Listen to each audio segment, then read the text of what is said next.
Greenkill presents Words Carry Us, an ongoing series of live stream events featuring readings and interviews from Kingston, New York. Welcome. I'm Betty MacDonald, writer, storyteller, and host of Words Carry Us. My guest tonight is David Appelbaum, author and poet of several books, including Everyday Spirits and most recently, Portuguese Sailor Boy, collector of lapsed time, and his latest, The Glass Eye. Welcome, David. I'm going to read a few pieces, and then we'll talk, and you'll read some. This first one is Fireflies. As we turned into the driveway, we each uttered a sound. Hers, a murmur of disgust for the wild, neglected landscape.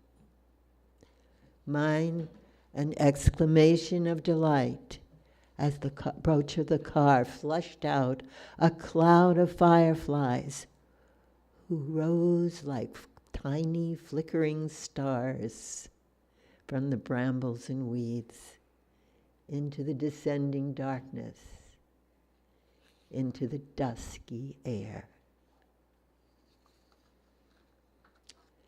The second piece is called Oysters. It's about my dad.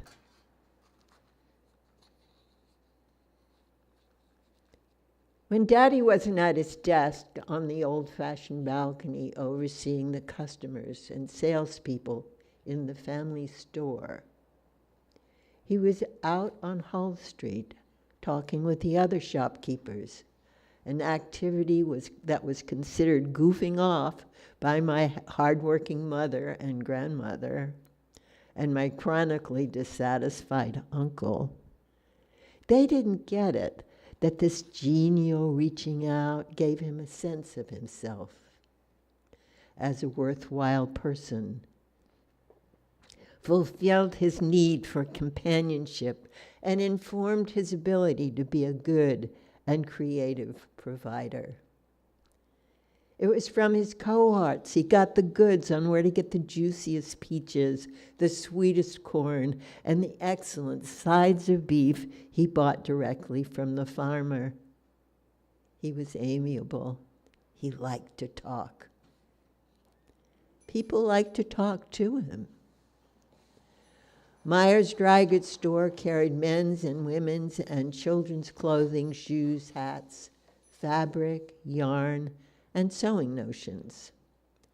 At closing time, my mom would rouse me from where I was waiting in the three-chair shoe department, drawing to pass the time on discarded shoe boxes, and sent me down the street to Honesty's Grill to find my father.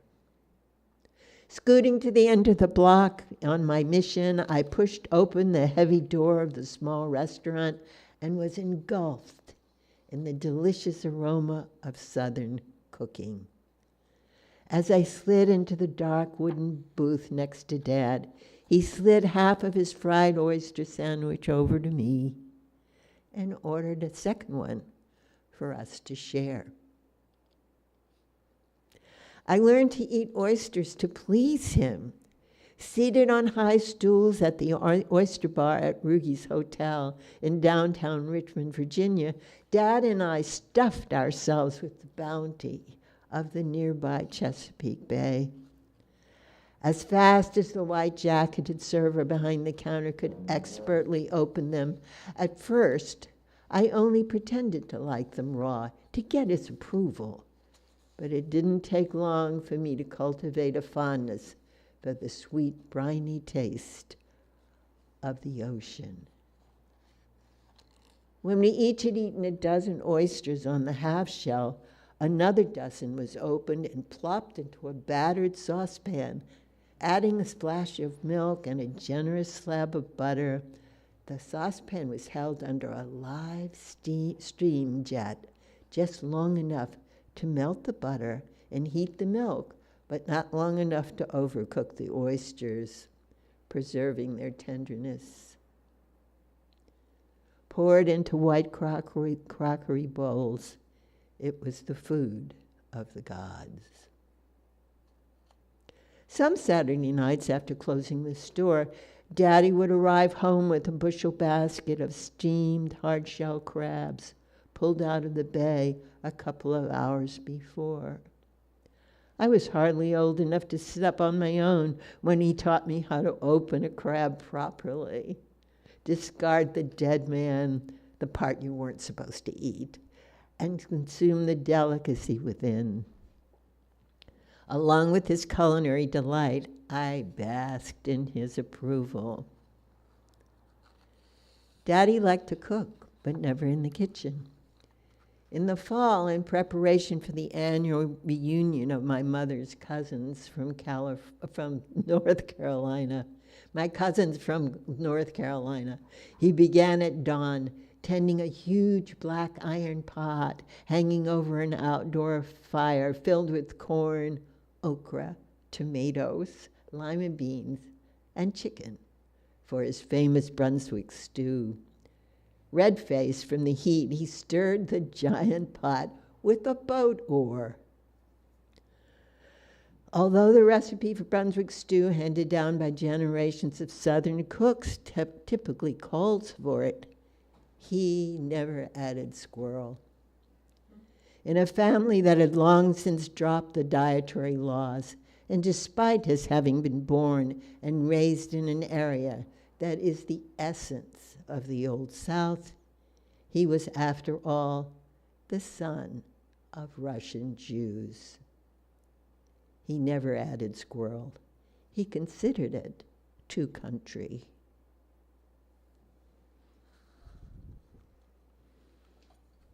And I'll do one more short one. This called Cool Bob. I love your hair, the attractive 20-something woman at the register at Marshall's declared. My hair is so curly, it won't do what yours does.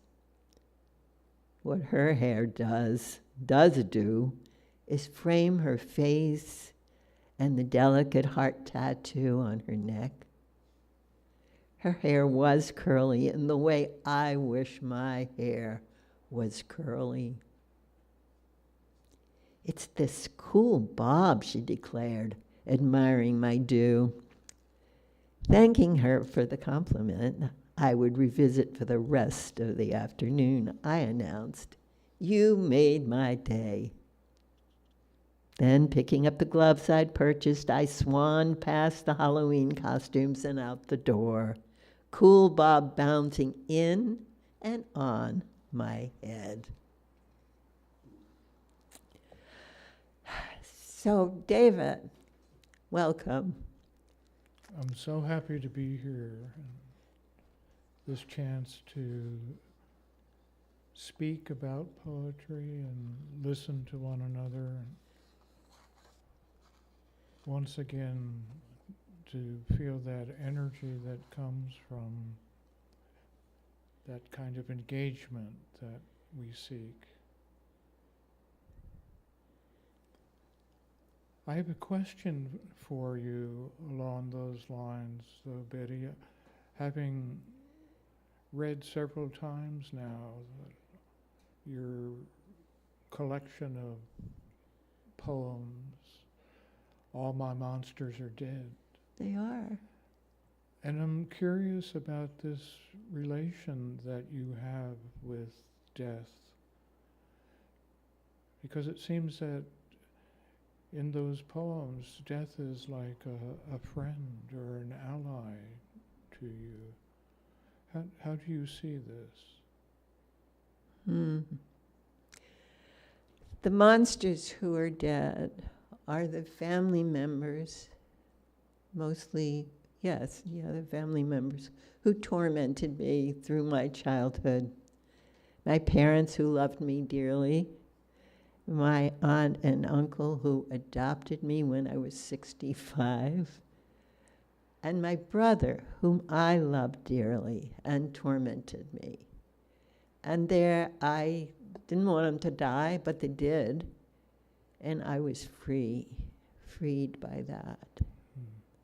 But I think that the death that you're referring to in my book, there are a lot of pieces about my son who died in his early 50s.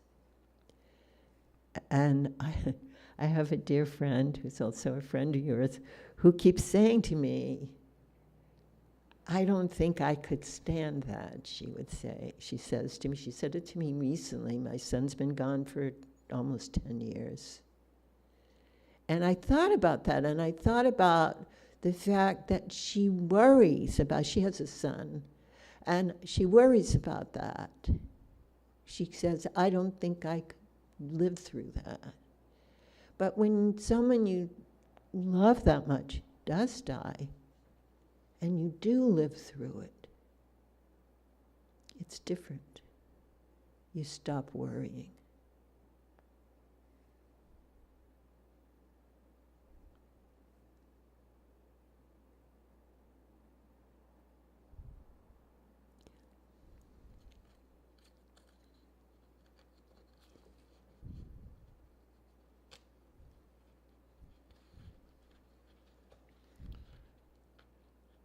For me also, the matter of living through seems to have to do with the vocation, should we say, what interests us in this calling to write the poem, and not only one poem, but to continue this wild goose chase and write a second and a third, and soon there's a book.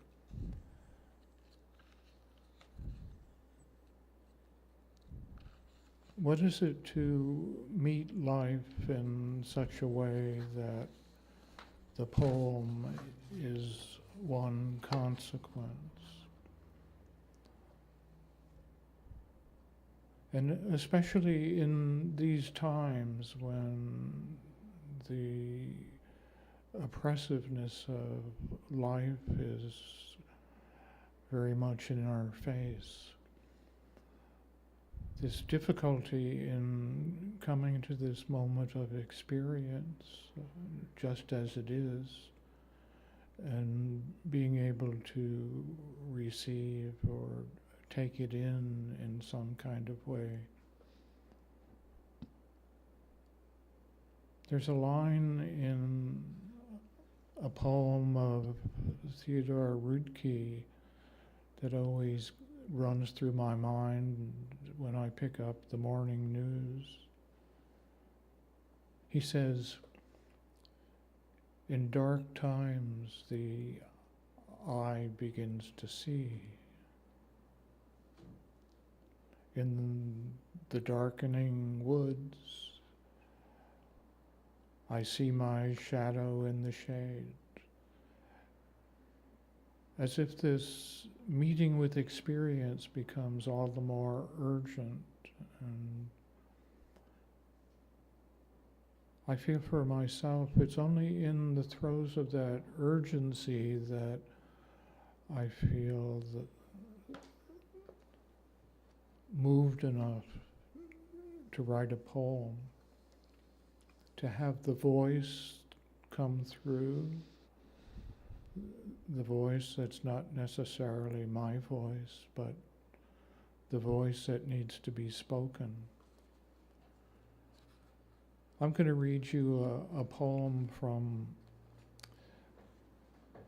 the Portuguese sailor boy that speaks about this, called Veil, like over the face.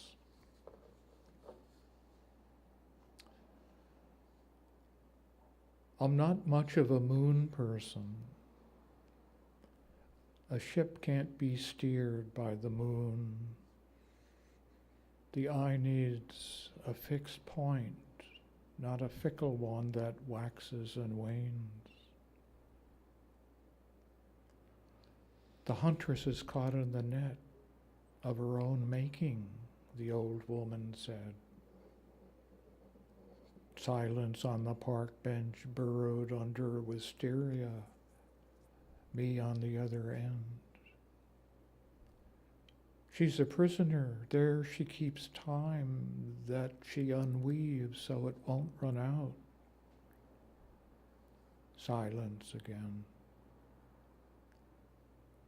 You missed the last bus.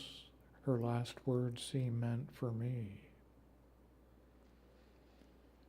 In her glasses there were 2 moons. They glared like headlights that froze me, a target dead center in the road.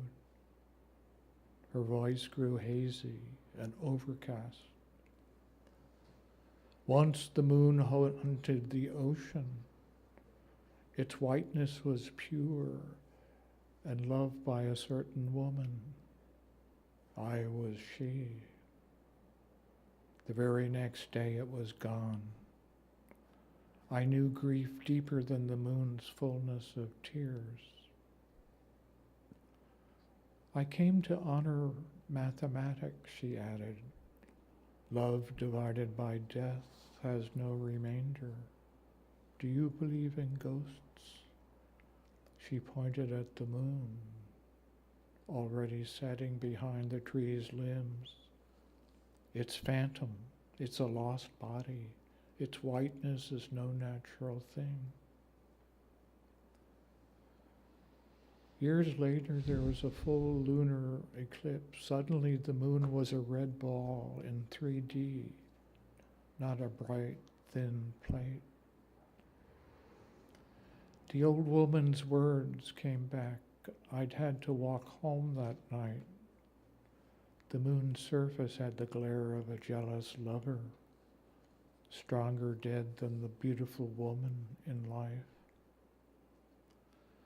The tears, fear, joy, made lines as they ran down my face, tracing the self-same figure that came moments before my sleep. I was leery of prophets who spy a delivery date in the future. Another moon, another bench, empty. Years later, I sat on silent watch, brimming as the old woman's words resounded, this time with prescience. My wife had ended her life in flames, literally. The sky was white hot, empty of heart, a cruel appetite to turn everything to ashes. Sadness wandered through the ruins, aimless as a low ground fog. Since my vision was veiled and powerless, I saw nothing. Nothing. I stood up blind. It was that way for some time. When I could see again, the moon drifted above, a ghost ship at sea. But I was not the same. The silence was gone. I could speak.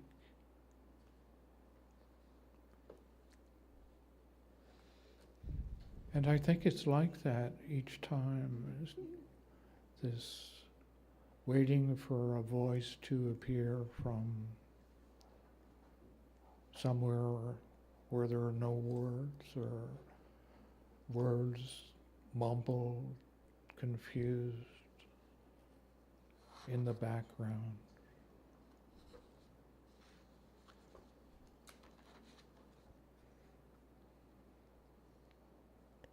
I find solace for loss in my surroundings.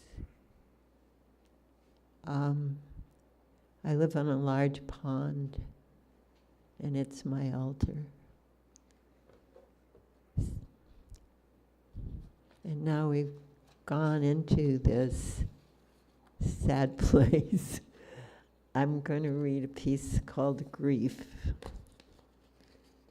And then you can take over.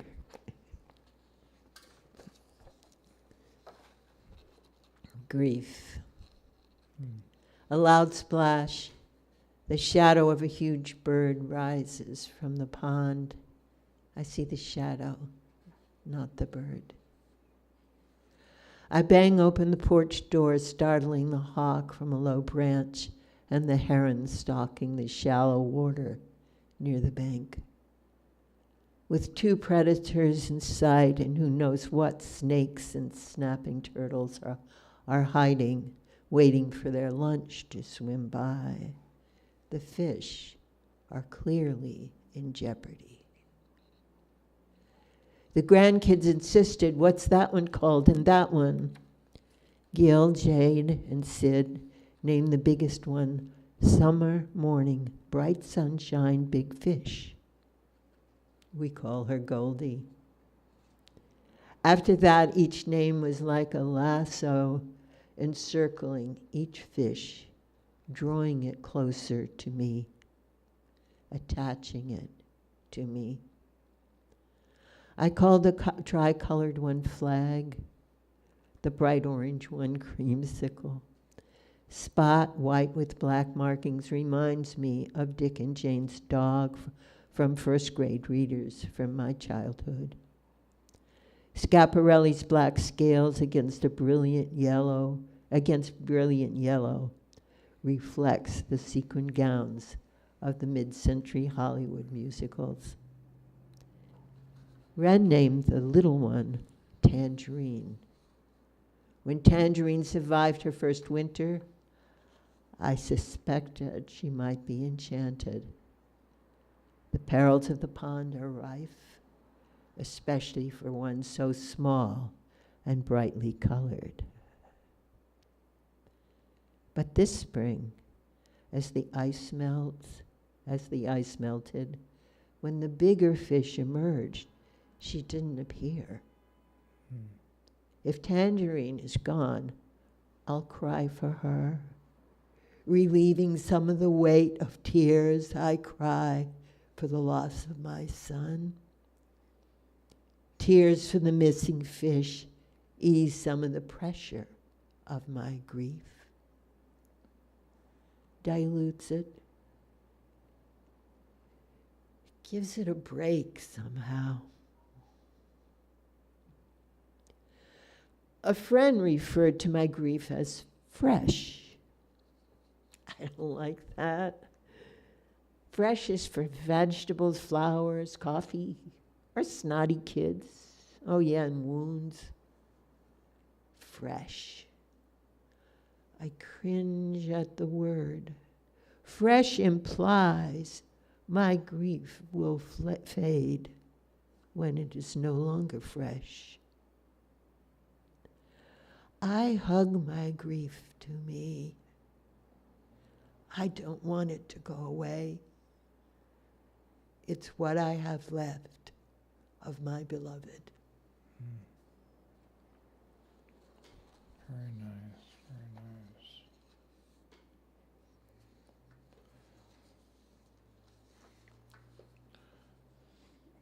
Portuguese sailor boy that I'm going to read from again is a book about water or the sea.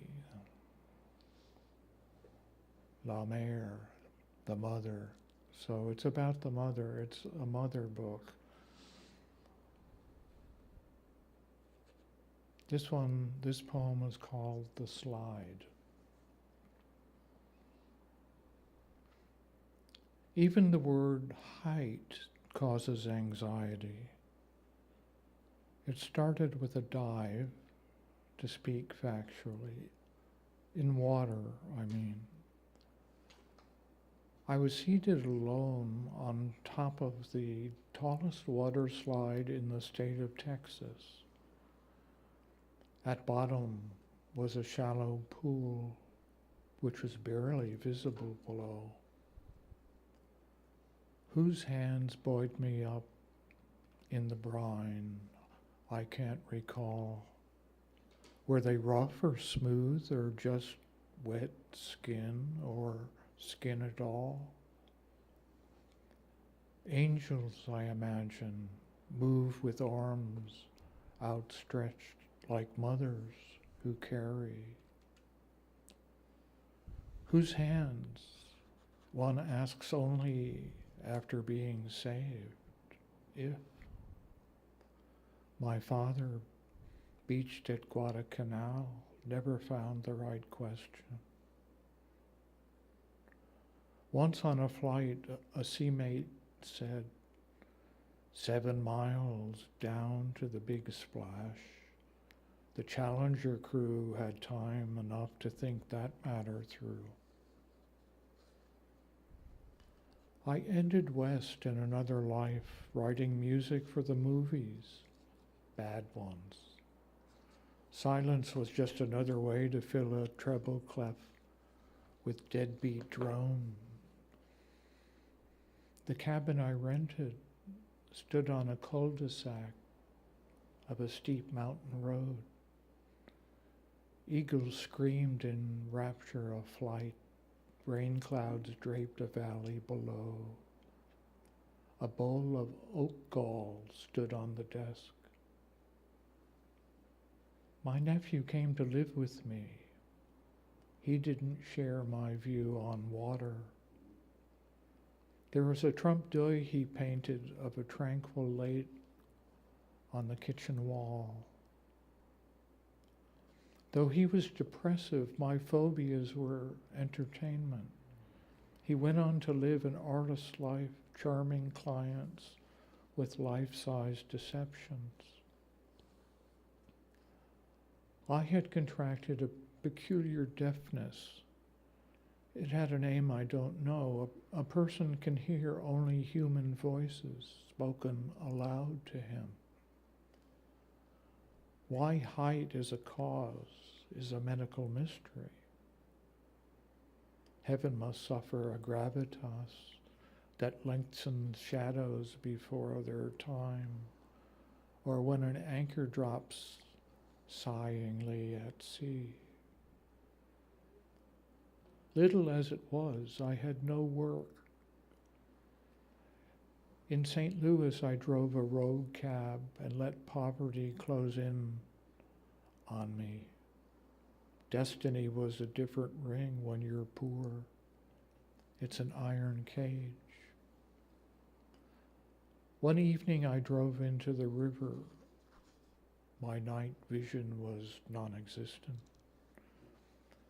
In hospital, the nurses were humming a haunting melody. They say I arrived on the ambulance singing. This story has a happy ending. The fickle hand of fortune, a banal image, played a part. My drowning song was an instant success on the radio. It made what they call the hit parade. Sadly, fears like mine are not cured. But as with other spiteful things, their weight may well equal gold.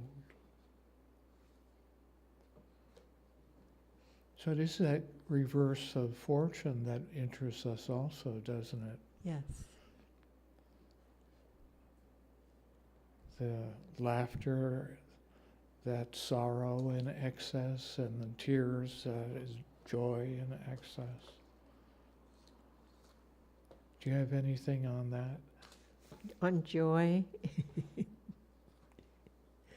I have another poem about Angus that's, well, it does something like that. This is called Dialogue with Angus. There seemed to be a hopeless gulf between us. My words lobbed back, dropping meaninglessly around me. I can't do this. You're too good at this. I'm no match for you. We're doing it, he reacts. I'm proud of us. You don't hear me, you don't listen. I hold back tears. I do listen. His grown-up arms encircled me. Looking into his eyes, I see him as clearly as when he was a child, back when we were each other's first choice.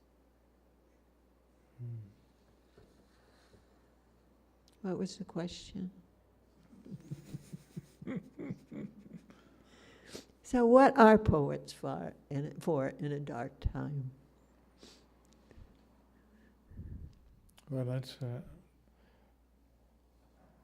a difficult question for us all. I think it gets back to what we were saying about being present enough to one's life that there's a certain impression of reality that is taken in rather than the dream that I usually am absorbed in as I walk down the street and go about my life. But how to talk of dark times and at the same time to pay one's debts. And one of the debts that I feel that I meet sitting down to the blank page is those lives who were close to me but were cut short. I have a number of instances of people who didn't survive the late 60s and the press of protest that we went through back then. And the news these days, of course, is an echo of that, even though the world is very different. When I wrote The Collector of Lapsed Times, I had in mind that payment of debt to those that didn't quite make it through. So it reads like a collection of elegies, each its own voice, and I wanted to read one from that collection, which I call The Tree of Yearning.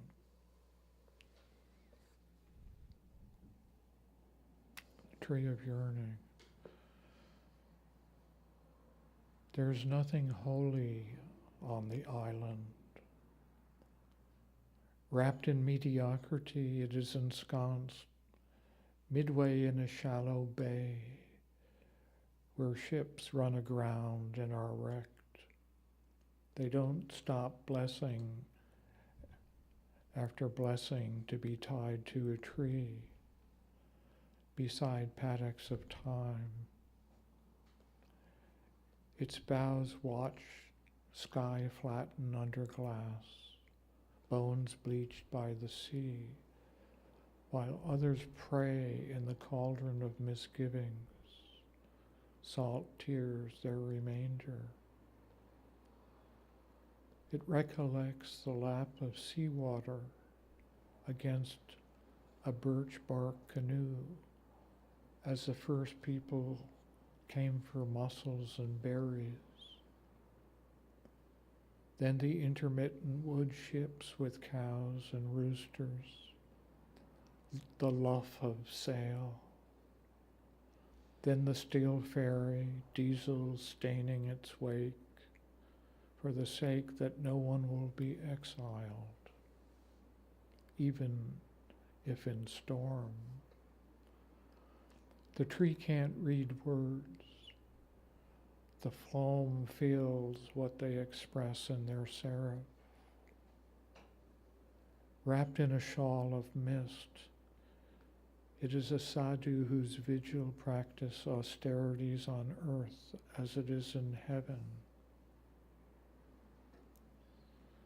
The sentry post is slave to the fierce winds of island life, scraps, paper, papyrus, parchment, follow ebb tides outward to a steel gray ocean.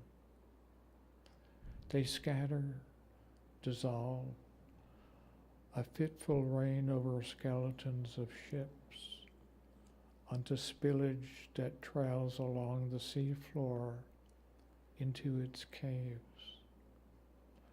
As if words lost to saline still inflicted dark thoughts of the drowned. As if signal fires lit by women anxious for hope would be seen these fathoms below.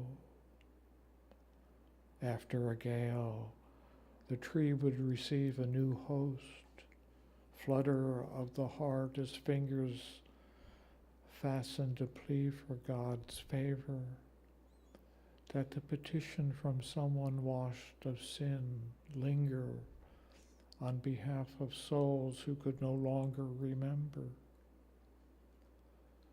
Silhouetted at twilight, the tree huddles under bombardment of a million stars. The island wanders on a sea of many colors, like a dervish coat, like Joseph's. It has a patch for each suffering, each act of human neglect. The froth of waves lifted sunward is remnant. Remembrance laps gently against the hull, is gone. It isn't caught in the net fishermen set for paddock, though the salt cod that Portuguese adventurers sought keeps the taste. When it is feast day and bells on the Anglican church call boats home, there is nothing to keep us there. Oat cakes and barley soup will be hot, the rooster slaughter. And laughter, the tree receives its investiture, permitting others unaware of their own lack of failing to voice compassion. The vineyard at harvest will not detain the rafts that carry us to visit the sepulchre. Shush, let us go.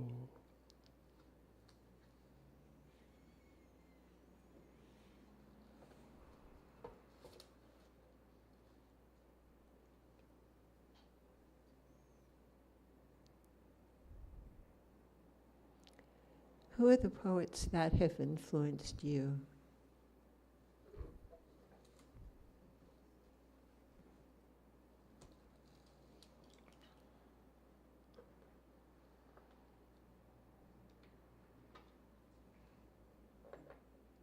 Maybe there's a lighter side to the poem too that could lift us up to the same point. Do you have anything like that? Something light? Sure.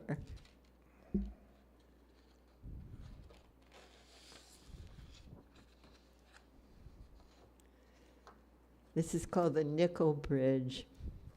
Our car descends a long, steep hill. Fog from the mighty James River rises, enveloping the road, shrouding the narrow two-lane bridge at the bottom of the hill in dense mist. Peering through the windshield, I wonder, as I wonder every morning, what will happen if when we get to the bottom of the hill, the bridge is not there. I imagine the car rolling into the river, crashing on the rocks. I'm scared, but I'm more afraid of annoying my dad. He expects me to be brave.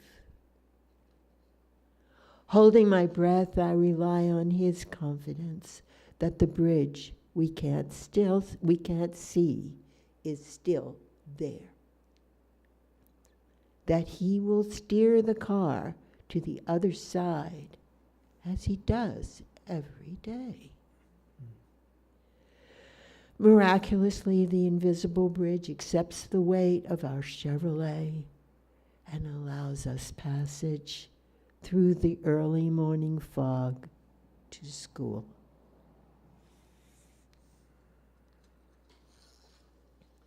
How about you? I'm going to read from Menon the Magnificent, a piece called Milling Frolic.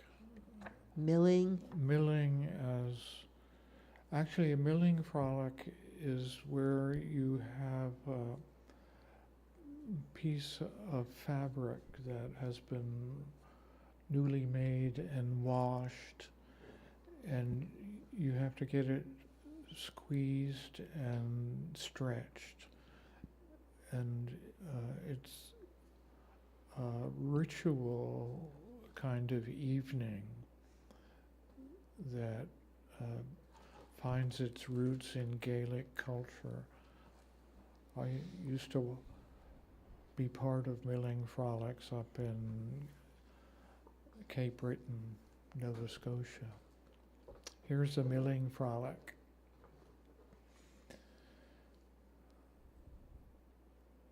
The campfires were colored, beads like old isinglass lanterns.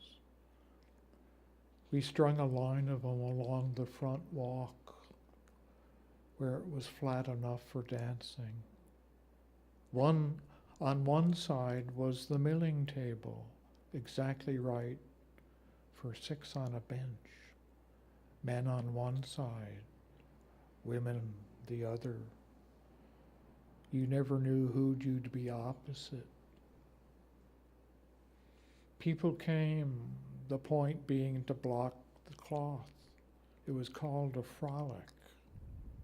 Haze of cigarette smoke, glasses of hard cider.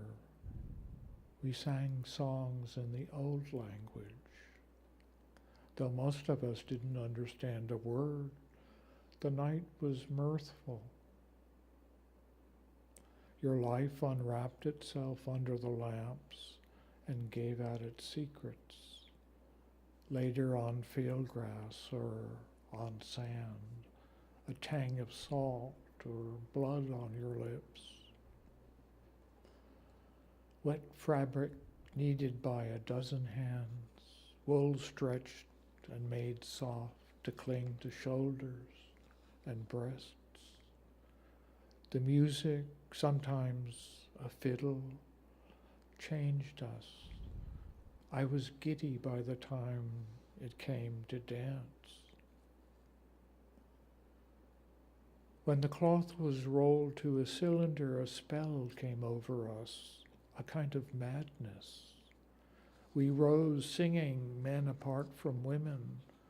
One side moved helter-skelter toward the other, without choosing, swaying together by chance, colored lights weaving shadows for a puppet show, letting us be playthings whirled by wind.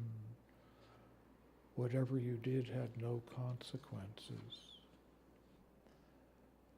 Dancing blended with dreams. You forgot yourself and became someone else. Your life lifted to the midnight stars, leaving a pulse to race in your ear. I don't think there was an order to things. We certainly weren't told, but it was known. The man would reach across the milling table, a shadow that shrouded the lamp light. If you hesitated, it could mean several things. Don't bother, try harder, not now, or give me time. Also, you could turn away and be done with it. Or when it felt iffy, you could reach in return, knowing it wasn't heaven, but good enough to wait until your skin prickled, wanting to be touched, to be danced, to be led away from the colored lamps into the soft, dark, damp field grass. The touch yearned for the rest of your life.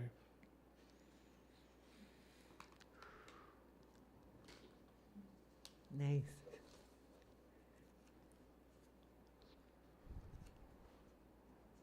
But maybe there's the next chapter to that.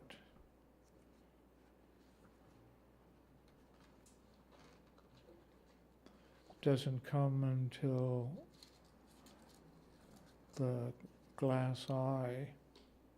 I can find it.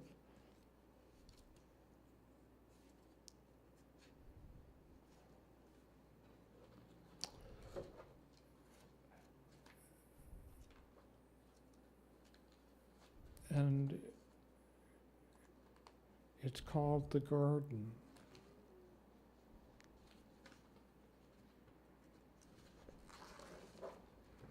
The hidden garden.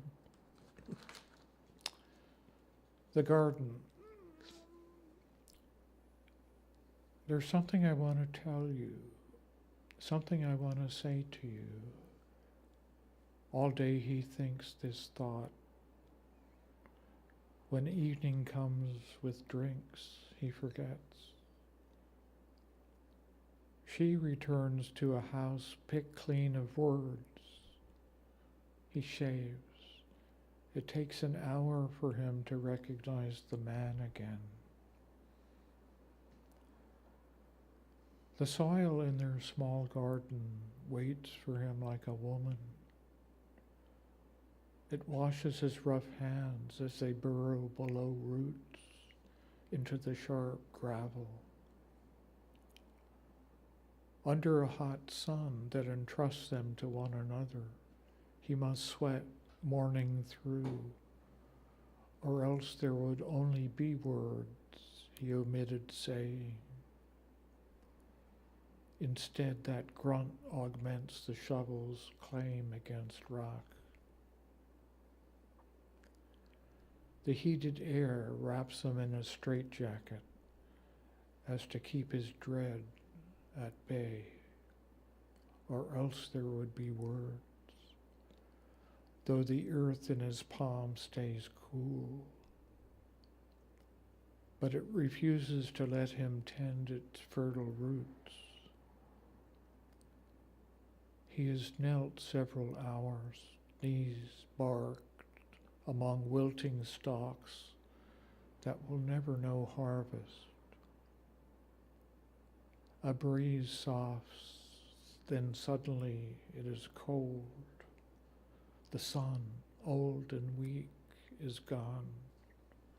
The earth has turned its back on him. Now there are bonfires and the putting by, a finger on the lips to mute his mind. Each day is spent owning his words, sterile intentions that mark where love had passed. She fixes him bitter coffee for morning. It leaves his mouth burn the whole day. Now we need something sweet from you. At least. Okay.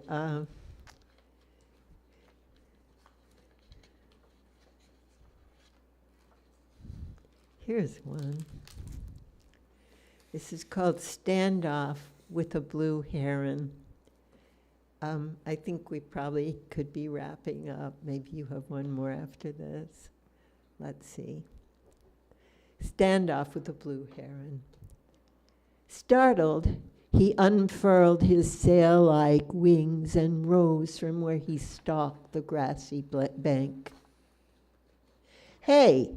I yelled at the blue heron as the blue heron took off, flying low over the pond. "You!" I shouted. It's hard to know what words to use when a wild bird of prey, no matter how astonishingly beautiful, is eyeing beloved coy. The truth is, he may be focusing on the frogs, which are smaller than the koi and have fewer sharp edges. After a 2-year hiatus, frogs have returned. I've missed their splashing as I approach and their night song. A turtle resembling a clump of dirt or a good-sized rock, the very opposite of the elegant bird, appears in the shallow water among the feeding koi. Mud and grass cling to its shell. The featureless head reaches out, gulping fish pellets, each gulp a tiny splash. Standing defiantly on the other bank, like a crane on an ancient Chinese scroll, the heron, expert at hiding, takes one haughty step behind a leafy branch. "I can still see you," I yell. Or is that a patch of dappled sunlight?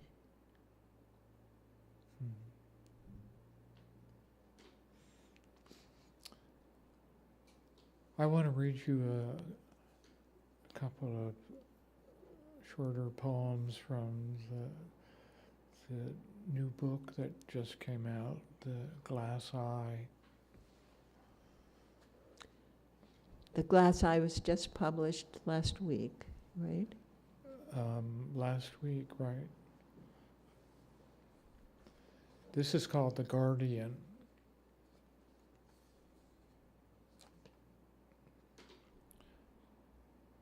Honesty, a good life, sample hopes weighed by my guardian angel.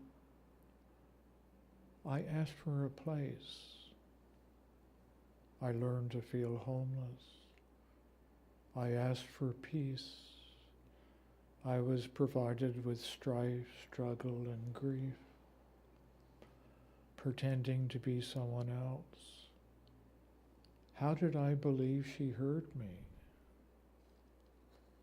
Distractedly, though an ear keened for slips that parsed clever meanings, as though she was my adversary and her aim to teach humility.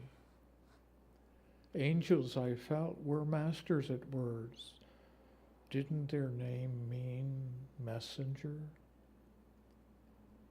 My feelings as a boy, hidden, obverse, disabled, were needed, leavened with the belief suffering oneself left us open to others who felt the same. Veterans whose wounds we shared with tried patience of lovers. A child's fear made life simple. A global battle for goodness about which my demon would discuss, retract, or lecture me on language. Daytime reveries taught how to point my words, correcting ambivalence, how precise in voice they grew, poignant, assertive, yet clueless. If I was a neurotic, freighted with issues, it was a madness divine. By night, the moon's phases that philosophers read. On earth, terra lucida, I sought enlightened beings who walked in disguise. I found none. Fullness of lessons, days heavy in counsel, nights equally active, save rests between holy words. I didn't pray.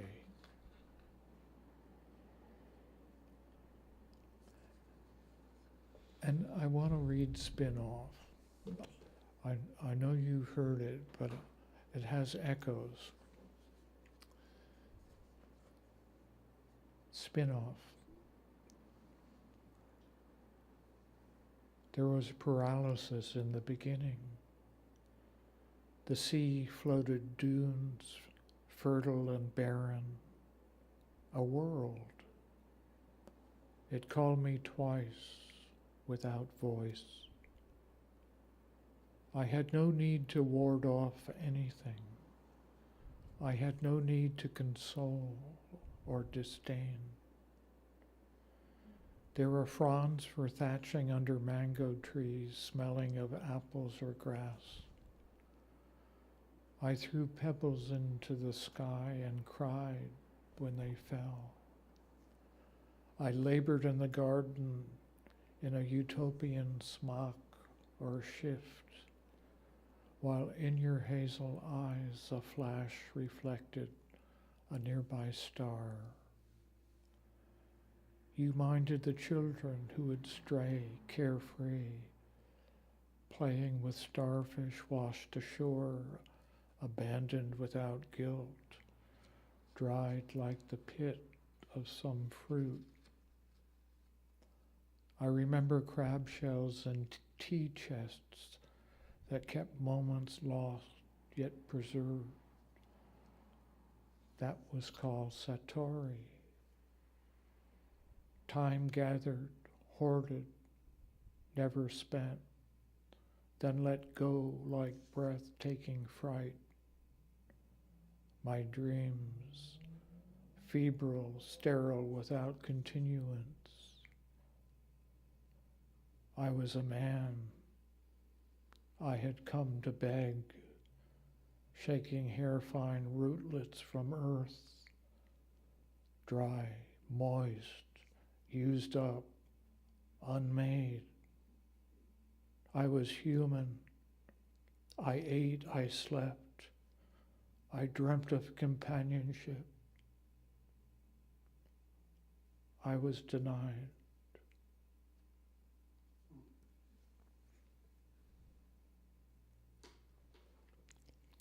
It was good to hear that one again.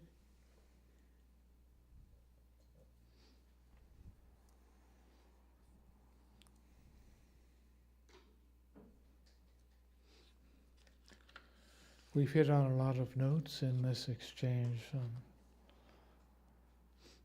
reminds me that different voices that somehow never quite come together as a unity. Mm. And the different voices that do come together.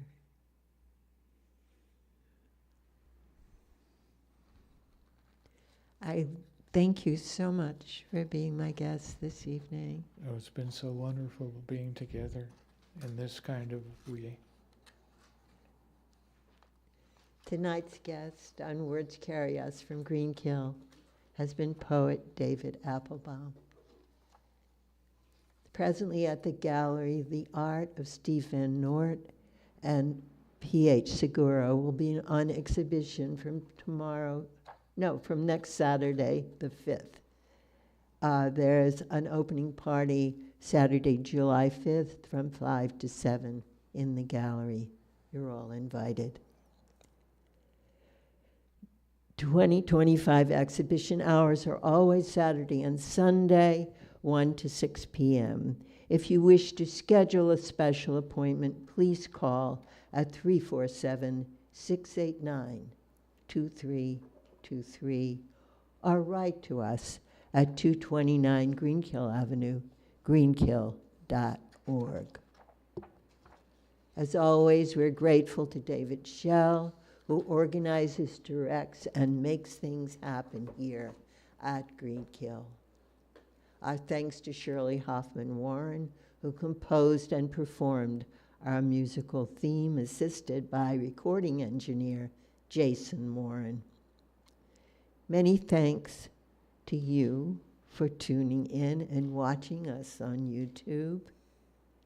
And special thanks to tonight's in-studio audience. Thank you. Thank you for coming. Again, our guest tonight on Words Carry Us live stream from Greenkill has been poet David Appelbaum. I hope you've enjoyed Word Carry Us for June 27th, 2025. Greenkill out.